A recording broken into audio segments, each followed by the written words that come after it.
Hello everyone. I join you today with an exciting update to our 911 model range. In recent months, we've been eagerly awaiting the arrival of the all-new 911 Turbo S. Whilst we would typically celebrate this occasion by inviting you, our valued clients, into the showroom, due to Stage 4 restrictions, we must introduce this new model to you virtually. As I come to you from our showroom, we remain open in a limited capacity, in line with the latest government guidelines, with our sales team working 100% remotely until restrictions are eased. For many of our clients, it's been several months since we have caught up, and we do hope you and your family are well at this time. I very much look forward to welcoming you back to the showroom again very, very soon. So in true PCM style, we have created a video to provide an insight into what you will see and experience when we're able to welcome you back to the dealership. When I first joined Porsche, this flagship model was air-cooled, very much like the 993. 25 years and 200 horsepower later, we welcomed this latest generation 992 911 Turbo S. I was fortunate enough to drive one home earlier in the week, and my first impression of this car is that we have something truly impressive. Extremely sporty, but at the same time, comfortable and suitable for everyday use. Driving this car on normal roads, you still get the feeling it's much more alive than its predecessor. I would now like to welcome Ben Musu, PCM Sportscar and Classic Specialist, who will go further into details of the all-new 911 Turbo S.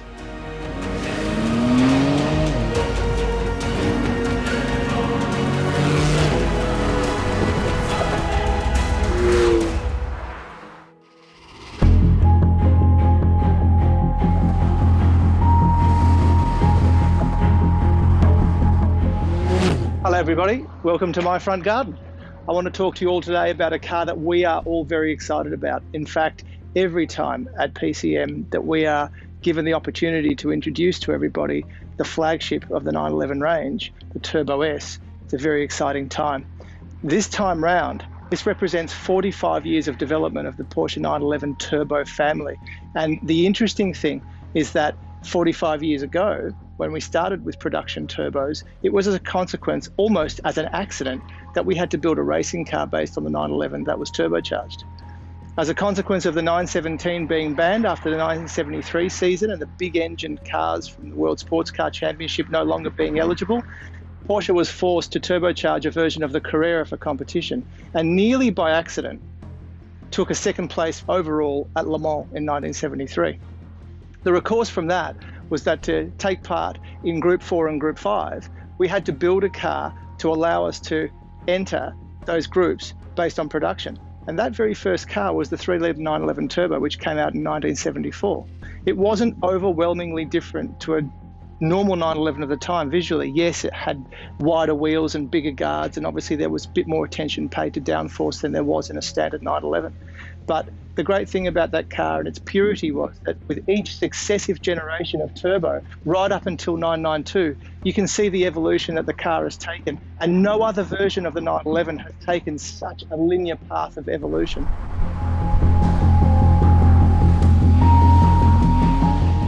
The question we always get asked, and the things that you want to know are, what does this car do better than its predecessor? How much quicker is it than 991 Gen 2? Well, the Cabriolet accelerates from 0 to 100 in 2.8 seconds and the Coupe in 2.7. And the sharp ones amongst you will know that they're the same figures as the previous GT2 RS.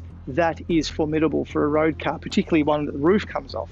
But it's not just about 0 to 100 numbers. It's not just about the engine, and we'll get to that. The interesting thing about this car is its aerodynamic approach and its construction. First of all, 992, not just the turbo, all models. They are the first 911s to have their entire exterior skin in aluminium. The rest of the monocoque is composed with die-cast alloy, extruded alloy, and steel, high tensile, and it is the stiffest and lightest 911 shell to date in the modern era. Aerodynamically, as you would expect, active aero. The The rear wing has 8% more surface area than 991 Gen 2 and consequently generates about 130 kilos of downforce over the rear axle, 45 kilos of downforce over the front axle. The whole body shell is 48 millimeters wider than 992 Carrera and 45 millimeters wider just in the front than 991 Gen 2. So it is a wider car, generating more downforce, yet its ability to avoid drag has been thought out, as is always the biggest challenge when generating downforce. If you watch the video that we made some months ago about GT4, you may remember us talking about thermal management through the front of the car. It's very, very important. So Turbo and Turbo S basically manage the intake and dispersal of airflow via intelligent flaps inside the nose. They direct them into the coolers when required and then out into the wheel housings when not required. And that's a basically three-pronged approach towards aerodynamics. Rear spoiler, adaptive, downforce when required, reduction of drag when required, thermal management in the nose, and of course, like you all know, Turbo and Turbo S has adaptive aero concealed underneath the front lip.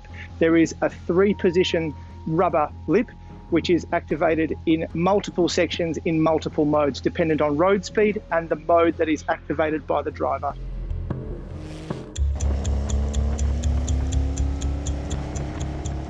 "45 years of development in one model achieves great things." Now, we all know that with every successive generation of 911 Turbo, there have been big changes, and the big changes generally filter their way down to the other 911s as years go on. In 993, we had our first twin turbo 911, and at the same time, its power and its torque necessitated all-wheel drive. And those were lessons learned as a consequence of the 959 program. Every 911 Turbo and Turbo S since has been all-wheel drive. 992 is no different. And when we talk about power and torque outputs, we really have to spend a little bit of time talking about how 992's engine has differed to 991. The new engine is just that. It is a new engine, right from the crankcase out to the heads and into the cylinder heads and their valve technology. It isn't just a revision of the 991 Gen 2 engine. A new crankcase in aluminium, which is very, very rigid, is paired with new bores which have a spray-on iron finish to give the pistons a much smoother and much more durable surface to run up and down at increased piston speeds. The cylinder heads are a marvel. Variable valve stroke adjustment, which basically promotes swirl, part of gas flow, very, very important, particularly with turbocharging. And those turbochargers themselves, a pair of very sizable VTG units, direct the flow of air over the most efficient part of the turbine at any given time. And that means that this engine is developing its peak torque between 2,500 and 4,000 revs. There's no longer an overboost function. This is constantly available torque. The engine in the new Turbo S is a marvel. And that is how we are managing to get 800 Newton meters out of this car. So externally, the combination of where Porsche have spent their time and effort on aerodynamics, rigidity, materials for grip and increased downforce, and trying to get away with doing that without the penalties of drag, have all added up. The car is quicker, the car is more dynamic than its predecessor, all things that Porsche manages to pull off against all odds. The new 992 Turbo S is a seriously exciting car, so much so that you can even order it as a cabriolet and pay such a small price in performance terms that you miss out on just 0.1 of a second in 0 to 100 speed. Once you're in the cabin of the Turbo S, things aren't entirely different to the way they are in other 992s, albeit the finish and the furnishings of a Turbo S are of a level above in terms of luxury. Standard natural leather interior, which you can see in the dash and the door trimmings of this car. And my favourite part, the inner door panels, which are very reminiscent with their stitching of the first G-Series turbos. 10.9-inch digital readout in the centre of the dash is to some extent the focal point, but it's not distracting when you drive the car. The same Porsche grouping of instruments, albeit mainly they are digital now, does not distract you from the road and the task at hand. The display in the center gives you all of the particulars and all the control centers for all the car's central functions right under your hand. Typical Porsche raised center console, your controls for heated and ventilated seats, which are standard, and the toggle for the 8-speed gearbox. And on that subject, albeit we have had PDK for 3 generations, it is now an 8-speed unit and more direct in its shift patterns than before. And in conjunction with the 911 Turbo S's standard Sport Chrono package with its control unit inside the steering wheel, shift patterns are more responsive, the maps have been made crisper, and the car's response is like nothing you have ever experienced before. The Turbo S really is, not just figuratively, the pinnacle of 911 development.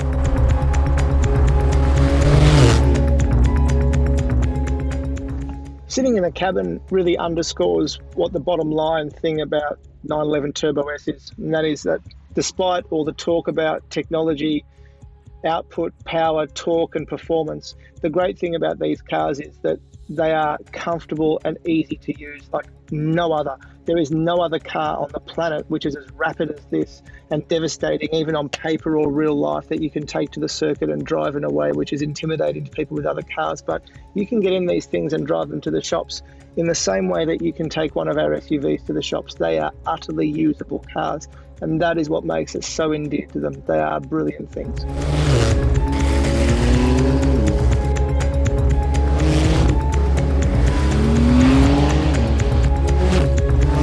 Thank you for joining me to listen to a little bit of information about the new Turbo S.